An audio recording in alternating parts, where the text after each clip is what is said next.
सास लाई शहरी बहू की गांव वाली सौतन। बहू, दाहिने पैर से कलश गिराकर घर में प्रवेश करो। अब ये घर तुम्हारा है, इसे जोड़े रखना और अपनी जिम्मेदारियों को अच्छे से निभाना। अरे कमला, तुम बहू को पहले अंदर तो आने दो। अभी से इसके कंधों पर अपनी जिम्मेदारियां क्यों रख रही हो? नहीं तो क्या माँ, अरे अभी तो आप घर की जिम्मेदारियां संभाल सकती हो। आप थोड़ी ना बूढ़ी हो गई हो। अरे तुम दोनों बाप बेटे मुझे यहीं पर लेक्चर देने लगे। बहू को तो अंदर आने दो। विनीत कमला का इकलौता बेटा है। उसने अपनी पसंद से श्वेता से शादी की है। श्वेता एक पढ़ी लिखी, करियर ओरिएंटेड, शहर की मॉडर्न लड़की है। अरे विनीत, बहू को अपने कमरे में ले जा भाई। मैं तो बहुत थक गई हूँ, बाकी की रस्में कल देखेंगे। विनीत श्वेता को लेकर अपने कमरे में जाता है। बाहर ठंड का मौसम होता है। अगली सुबह कमला कमरे से उठकर हॉल में आती है। अरे पता नहीं ये शहर की बहू सोकर उठी है या नहीं अभी तक। इसे तो ये भी नहीं पता कि आज इसकी मुंह दिखाई है, पहली रसोई की रस्म है। अब तक घोड़े बेचकर सो रही है। कोई टाइम तो देखो, 9 बजने वाले हैं। तभी एक खूबसूरत सी साड़ी पहने हुए श्वेता सीढ़ियां उतरकर हॉल में आती है। गुड मॉर्निंग मम्मी जी। हाँ तो बताइए मुझे कौन कौन सी रस्म करनी है? रस्म तो बाद में होगी, पहले ये सिर पर पल्लू तो रख ले। तभी अपने कमरे से तैयार होकर विनीत भी बाहर आ जाता है। मम्मी, कैसी बातें करती हो आप? भला आजकल की कौन सी मॉडर्न पढ़ी लिखी बहू सिर पर पल्लू रखती है? तू इसे मॉडर्न मॉडर्न कहकर सिर पर मत चढ़ा। देख, ये मेरे घर की बहू बनी है और इसे मेरे हिसाब से ही रहना पड़ेगा। डोंट वरी मम्मी जी, आप टेंशन मत लो, मैं सब संभाल लूंगी। हाँ हाँ ठीक है, चल पहले रसोई में कुछ मीठा बना ले, फिर सबके लिए नाश्ता, उसके बाद पड़ोसन आएगी तुम्हें देखने के लिए। कमला की बातों में हाँ मिलाकर श्वेता रसोई में चली जाती है। थोड़ी देर बाद वो तरह तरह के पकवान बनाकर डाइनिंग टेबल पर सजा देती है। मम्मी जी, पापा जी, विनीत, कहाँ हो आप सब? जल्दी आ जाओ, नाश्ता तैयार है। विनीत कमरे से आता है। राजेश और कमलेश हॉल से डाइनिंग एरिया में आ जाते हैं। वाह भाई वाह, खुशबू तो बहुत अच्छी आ रही है। यकीनन कुछ अच्छा बना होगा। हाँ पापा, विनीत ने मुझे आप सबकी पसंद बता रखी है तो मैंने उसी हिसाब से बनाया है। अरे इतना ऑयली खाना, आज ही बीमार करना चाहती है क्या मुझे? और ये क्या, पूरी बना दी? मैं तो नॉर्मल रोटी खाती हूँ। ओह मम्मी जी, मुझे पता नहीं था। चलो मैं आपके लिए फटाफट रोटी उतार देती हूँ। बस बस रहने दे, अब थोड़ी देर में पड़ोसने आ जाएगी। सब कहेंगे कि मैंने पहले ही दिन बहू को काम पर लगा रखा है।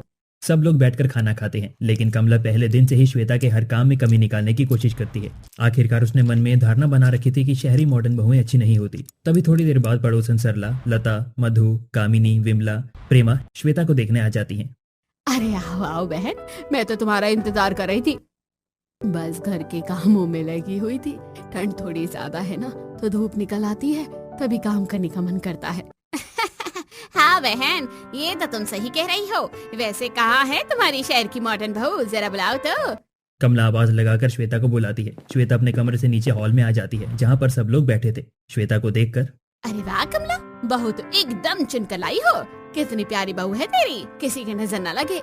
हाँ भाई, बहू तो प्यारी है। बेटा, पढ़ाई में क्या कर रखा है तुमने? आंटी, मैंने MBA किया है और मैं ऑफिस में जॉब करती हूँ। बस मेरा सपना है कि मैं खुद का अपना एक स्टार्टअप शुरू करूँ। अरे वाह, बड़े ही ऊंचे ख्यालात हैं तेरे तो करियर को लेकर। और बेटा, काम के साथ साथ घर संभाल लेगी ना? अरे और कौन संभालेगा भाई, सारी जिम्मेदारी इसी की तो है, बस ये अच्छे से उठा ले। कमला पहले ही दिन श्वेता के कानों में सारी बातें डाल देती है, लेकिन श्वेता कमला को खुश करने की हर कोशिश करती है। ऐसे ही कुछ दिन बीत जाते हैं। अब श्वेता की ऑफिस की छुट्टी भी खत्म हो गई थी। श्वेता और विनीत अपने कमरे में बैठे हैं। विनीत, हमारी शादी को 1 महीना हो गया है। तुम्हें पता है कि मैंने 1 महीने की छुट्टी ली थी। कल से मुझे ऑफिस ज्वाइन करना है। तो फिर क्या प्रॉब्लम है, तुम जाओ आराम से। पर मम्मी, घर का सारा काम करके जाना पड़ेगा ना। मैं सोच रही थी कि कुछ गैजेट मंगवा देती हूँ। अरे तुम आराम से ऑफिस ज्वाइन करो, इस संडे हम मिलकर शॉपिंग कर लेंगे ना।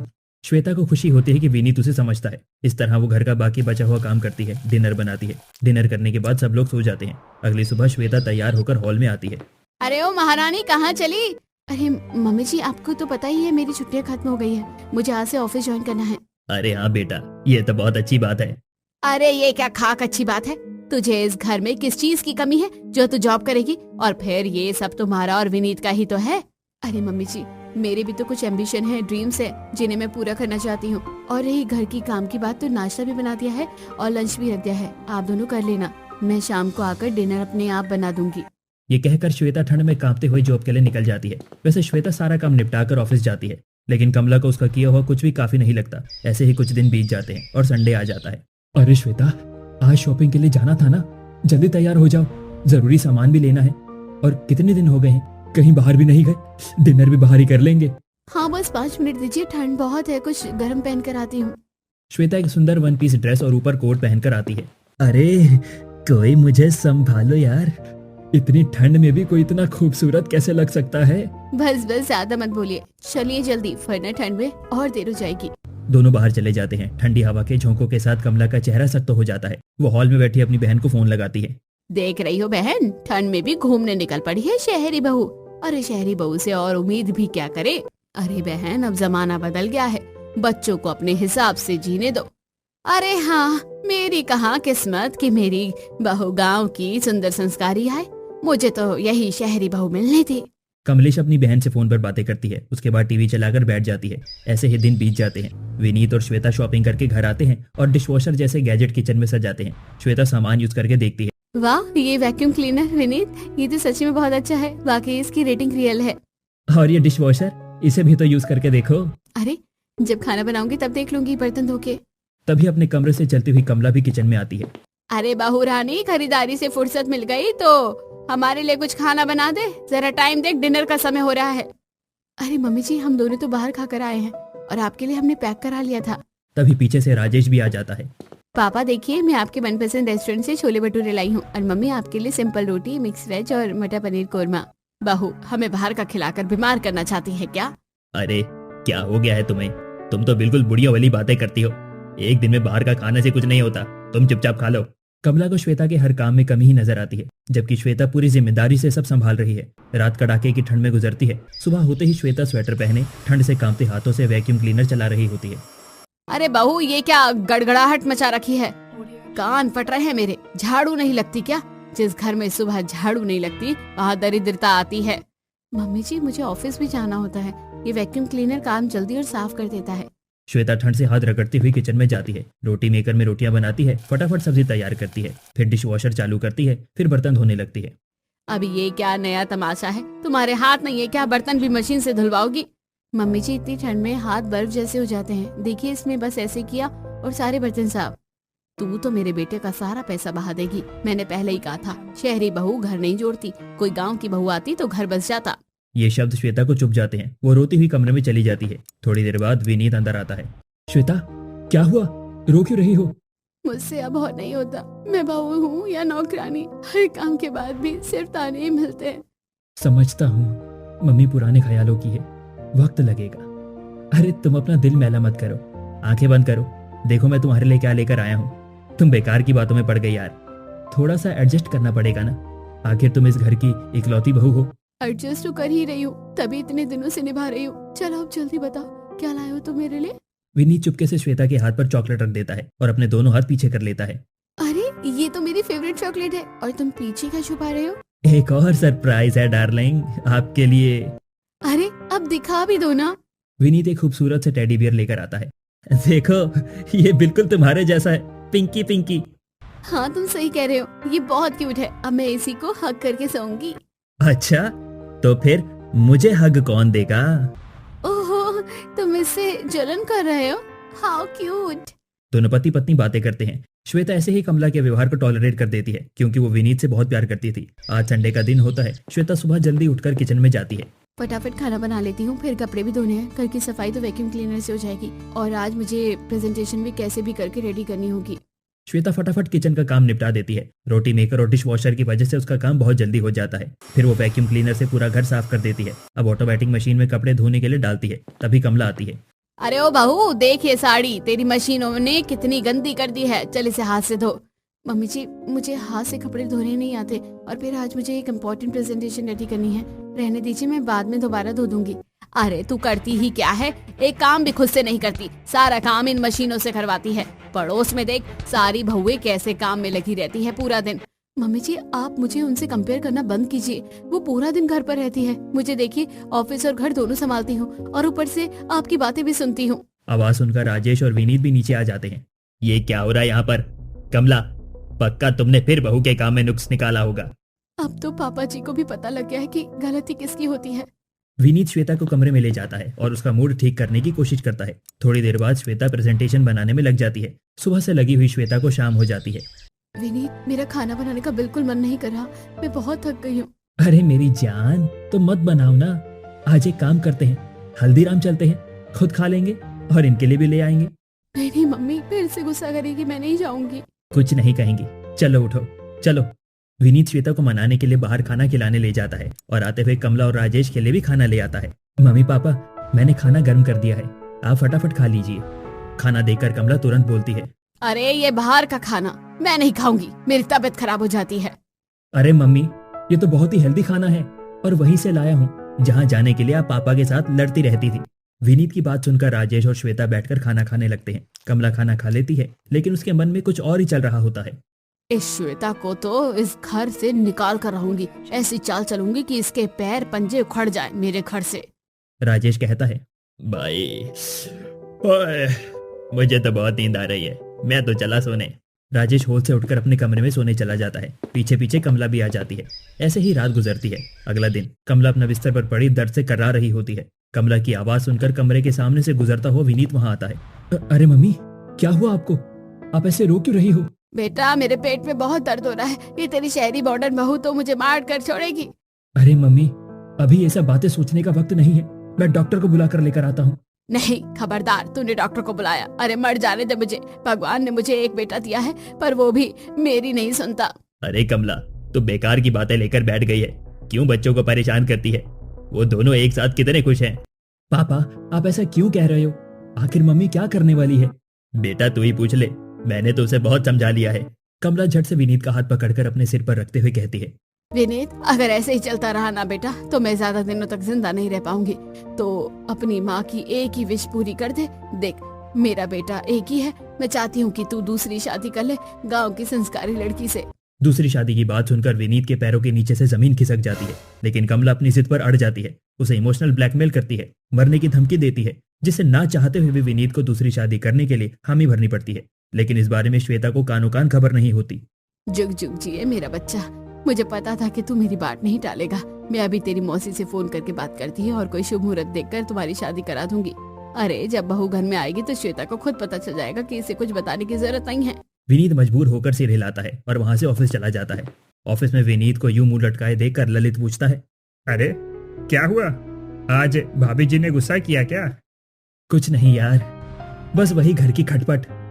भाई, मैं कह रहा था शादी शहरी लड़की से नहीं करनी, अपनी मम्मी की मर्जी से करना, बाद में बहुत खटपट होती है। अरे तुम ऐसे क्यों बोल रहे हो भाई, मेरी मम्मी तो बहुत अच्छी है, उनकी सोच भी आज की लड़कियों से मिलती जुलती है। अरे ये तो बहुत अच्छी बात है, फिर तो तुम लकी हो। इस तरह ललित विनीत की परेशानी की वजह पूछता है, लेकिन विनीत उसे बातों में ही टाल देता है। इधर कमला झटपट से खड़ी होकर सावित्री को फोन करती है। अरे सावित्री, तू राजू से बात कर, हम उनकी बेटी के साथ रिश्ता करना चाहते हैं। मैंने विनीत को मना लिया है। मैं अभी राजू भैया से फोन करके पूछती हूँ। सावित्री लड़की के पापा से बात करती है। सोनिया गांव के एक बहुत ही गरीब परिवार से है, सब काम जानती है। वो राजू की गोद ली हुई बेटी है। शादी के लिए वो तुरंत हाँ कर देती है। अगले हफ्ते ही कमला बहाने से गांव में ले जाकर विनीत के मंदिर में सादगी से सोनिया संग शादी करवा देती है। शादी के बाद विनीत और सोनिया घर आते हैं। उन्हें देखकर श्वेता सिर पकड़कर नीचे बैठ जाती है। विनीत, मुझे तुमसे ये उम्मीद नहीं थी, तुमने मेरा भरोसा तोड़, तुमने मुझे कहीं का नहीं छोड़ा। श्वेता को समझाने के लिए विनीत सोनिया को दरवाजे पर ही छोड़ देता है, क्योंकि वो श्वेता से बहुत प्यार करता है। श्वेता, ये शादी एक समझौता है, तुम्हें पता है ना मैं तुमसे कितना प्यार करता हूँ। अरे मम्मी ने मुझे मरने की धमकी दी थी, बताओ मैं उनकी जान का दुश्मन तो नहीं बन सकता ना। विनीत श्वेता को बहुत प्यार से समझाता है, पर सोतन तो सोतन होती है। सोनिया के घर में आने से कमला बहुत खुश है। पूरे घर का माहौल बदला बदला सा लगने लगा है। अरे बेटा सोनिया, अपने कमरे में जाओ और आराम करो, तुम थक गई होगी, मैं सुबह कराऊंगी सब काम। उधर परेशान श्वेता विनीत के कमरे से अपना सामान उठाकर दूसरे कमरे में शिफ्ट कर लेती है। अब विनीत के कमरे में सोनिया रहने लगती है। ऐसे ही दिन बीतने लगते हैं। सुबह होती है। सोनिया भारी भरकम साड़ी पहनकर सिर पर पल्लू लिए हॉल में बैठी कमला के पास आती है। मम्मी जी, पहली रसोई में क्या बनाऊं? अरे बेटा, जो तेरा मन है वो बना ले, ये तेरा घर है, मुझसे क्या पूछना, मेरे बाद तो सब कुछ तेरा ही होगा। सोनिया रसोई में तरह तरह के पकवान बनाती है। उसके हाथ का खाना खाकर कमला बहुत खुश होती है। इधर श्वेता भी अपना नाश्ता बनाकर तैयार होती है और ऑफिस के लिए निकल जाती है। शाम ढलती है। श्वेता और विनीत घर लौट आते हैं। तभी श्वेता का फोन बजता है। फोन पर उसकी बेस्ट फ्रेंड महिमा होती है। अरे यार श्वेता, तूने दिन में फोन किया था, उस वक्त मैं बहुत बिजी थी, कुछ जरूरी काम था क्या? कितने दिन हो गए, कहीं आउटिंग पर चले क्या? नहीं यार, मेरा मन नहीं है। तेरी आवाज को क्या हुआ? तू तो हमेशा खिलखिलाती रहती थी। श्वेता महिमा को अपनी सास की सारी हरकतें और सोतन सोनिया के बारे में सब कुछ बता देती है। ताने तक तो ठीक था, लेकिन तेरी सास ने तो हद ही पार कर दी। तेरे होते हुए तेरी ही सौतन ले आई, वो भी तुझसे बिना बताए। हाँ यार वही तो, लेकिन तुम्हें पता है ना विनीत मुझसे प्यार करता है, इसलिए मैं इनसिक्योर नहीं हूँ। और सोनिया वो बहुत ज्यादा मीठी बन रही है, ऐसा लगता है जैसे सब दिखावा हो। तुझे टेंशन लेने की कोई जरूरत नहीं है। जरूरी नहीं कि गांव की हर बहू सर्वगुण संपन्न हो, कुछ लड़कियां बहुत तेज होती हैं। अगर ऐसा हुआ ना तो तेरी सास को खुद अकल आ जाएगी, बस तू सब्र से काम कर। महिमा श्वेता को समझाकर फोन रख देती है। श्वेता बालकनी से नीचे उतरकर अपने कमरे में आ जाती है। हॉल में कमला बैठी है और सोनिया उसके पैर दबा रही है। शहरी बहू ने तो कभी मेरे पैर छुए तक नहीं, और ये गांव की संस्कारी लड़की देखो मेरे पैर दबा रही है। मैं तो पहले ही अपने बेटे से कहती थी कि गांव की बहू लानी चाहिए।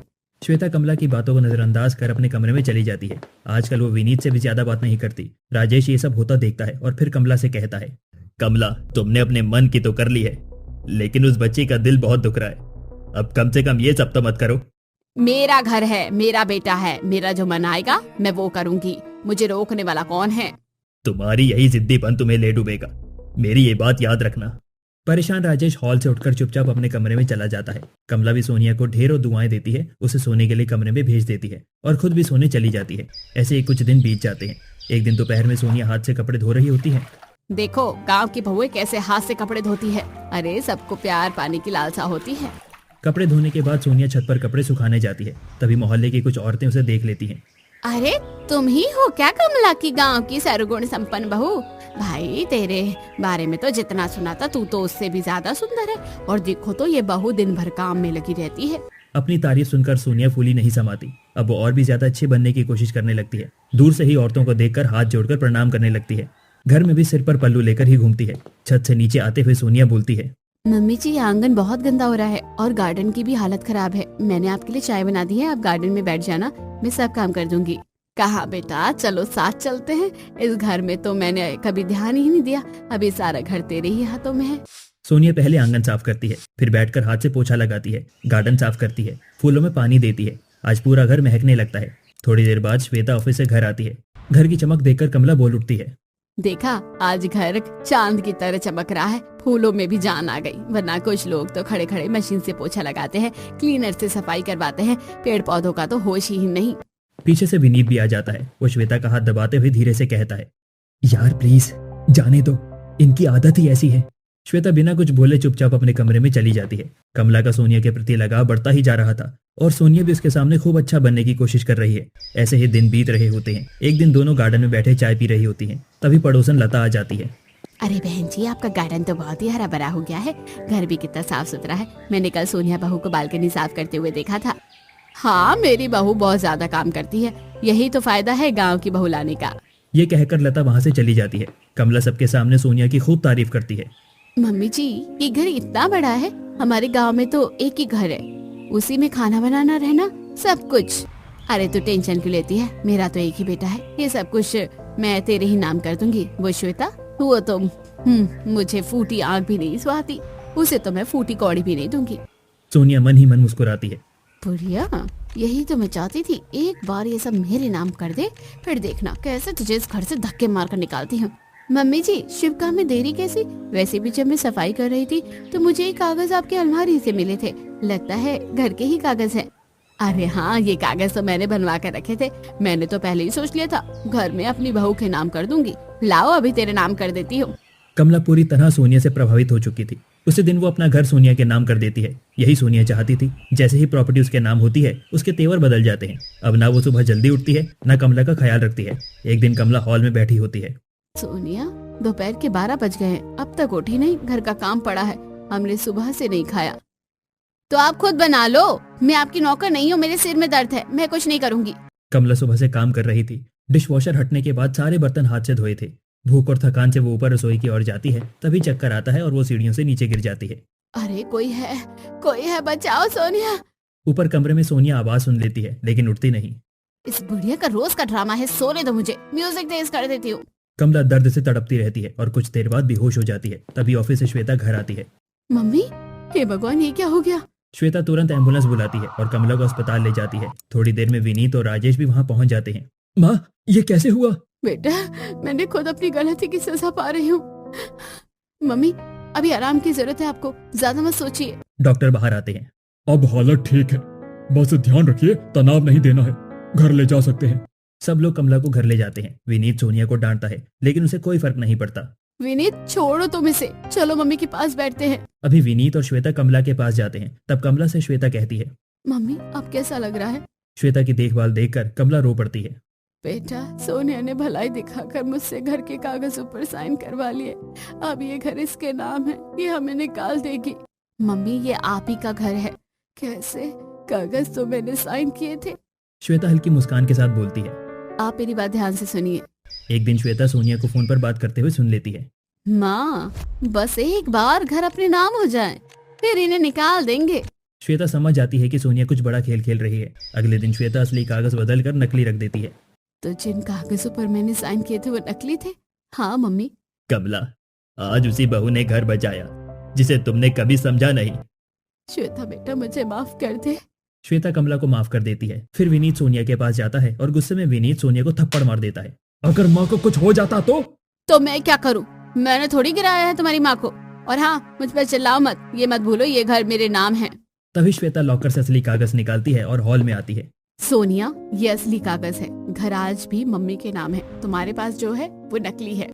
सच सामने आते ही सोनिया टूट जाती है और कमला के पैरों में गिर जाती है। मम्मी जी, मुझे माफ कर दो, मुझसे बहुत बड़ी गलती हो गई। अरे सोच समझ के की गई साजिश तू गलती कहती है? धोखेबाज, अब इसी वक्त इस घर से निकल जा। सब मिलकर सोनिया को घर से निकाल देते हैं और विनीत सोनिया से डाइवोर्स के लिए कागज बनवाता है।